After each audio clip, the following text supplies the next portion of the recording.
میرے دوستو یہ جو خطبے کی اذان ہوتی نا، جمعے کے دن ہم نماز پڑھنے جاتے ہیں تو خطبے کی اذان دینے والوں سے خاص طور سے میری یہ بات ہے، خاص طور سے، اور اگر آپ میں سے، میرے دیکھنے والوں میں سے بہت سے ہوں گے جو خطبے کی اذان دیتے ہوں گے یا ان کے دوستوں میں سے کوئی خطبے والی اذان دیتا ہوگا، تو مؤذن صاحب کو چاہیے کہ وہ خطبے کی اذان تھوڑی جلدی جلدی دیں.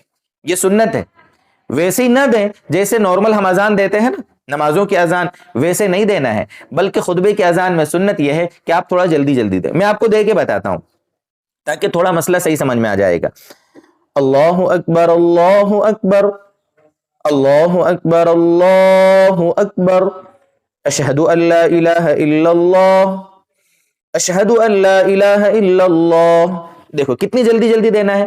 وہ جو اذان نارملی ہوتی ہے مسجد کے مائک سے، جو سب کو مسجد میں لانے کے لیے ہوتی ہے، وہ تو تھوڑی دھیرے دھیرے دینا ہے، وہاں سنت ہے آہستہ دینا. لیکن یہ جو خطبے والی اذان ہے اس کو تھوڑا جلدی جلدی دینا چاہیے. میں سمجھتا ہوں کہ یہ مسئلہ تھوڑا اہم تھا، وہ آپ کے سامنے میں نے ذکر کر دیا.